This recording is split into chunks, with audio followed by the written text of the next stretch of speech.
فتح مکہ میرے آقا صلی اللہ علیہ وسلم کالا امامہ شریف سر پہ سجا کر اس شان سے داخل ہوئے، اپنی قصبہ اونٹنی پر سوار تھے، اور بار بار سر اقدس جو تھا وہ شکر میں جھک جاتا تھا۔ یعنی آج کوئی ملک فتح کر لے یا کوئی مطلب چھوٹا سا کرنا مگر تو یوں چلے کہ ماں بدولت نے یوں کر دیا، اس کو بھگا دیا، لیکن میرے آقا صلی اللہ علیہ وسلم نے ایسے خونخوار کفار پر جب غلبہ پایا اللہ کی رحمت سے، جو آپ کی جان لینے کی کوششیں کر رہے تھے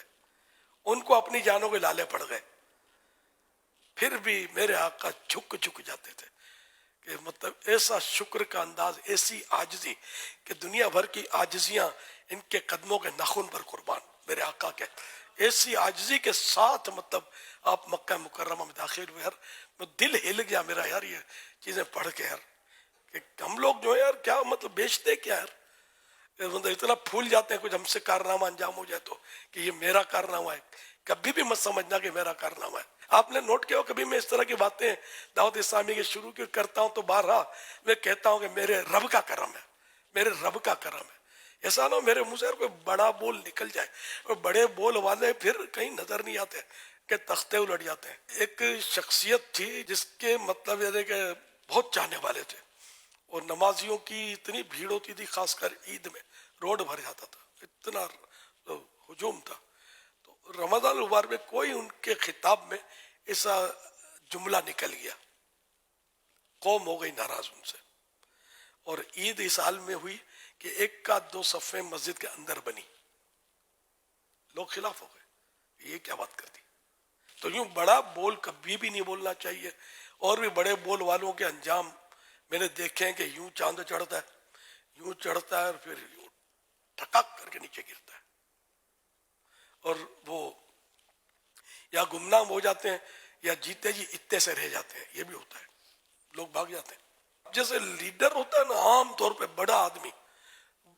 بڑا مقرر، یا جو بھی مطلب فیلڈ میں آپ کسی کو بڑائی جس کو ملتی ہے نا دنیا میں، اور لوگ خوب واہ واہ کرتے ہیں اور نعرے لگائیں گے، تو اس کو اپنے آپ کو سنبھالنا بڑا مشکل ہو جاتا ہے۔ ایسے آدمی کو اپنے آپ کو کنٹرول کرنا یہ بہت مشکل ہوتا ہے، نفس و شیطان اس کے ساتھ لگے ہوتے ہیں، اور اس کو جتنا شیطان گرانے کی کوشش کرے گا نا کہ اس کو گراؤ لاکھوں گر جائیں گے۔ نگران ہیں یا ذمہ داران ہیں، وہ کبھی بھی اپنے ماتحتوں کے سامنے ایسا اظہار نہ کرے کہ میں تم سے برتر ہوں، تم کو ماحول میں لایا ہوں، کیا میرے سامنے زبان نکالتا ہے، نہیں، جو بھی کیا رب نے کیا۔ میں نے آقا کی مثال دی نا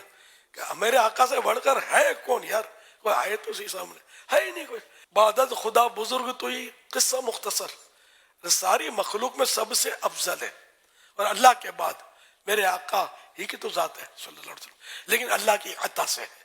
اللہ خالق ہے، پیدا کرنے والا ہے، بنانے والا، اور یہ مخلوق ہے اعلیٰ درجے کی مخلوق۔ عبد دیگر عبدہ چیزیں دیگر، ہم عبد ہیں وہ عبدہ ہیں، عبد مانے بندہ، عبدہ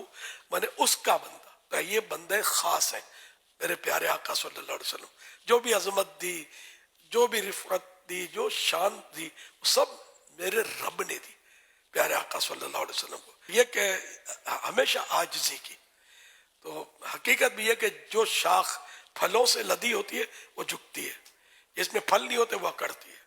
تو اللہ پاک ہمیں پھلدار شاخ بنائے کہ ہم اکڑے نہیں، اس کی بارگاہ میں جھکے رہیں، جھکے رہیں، جتنا جھکیں گے اتنی بلندی ملے گی۔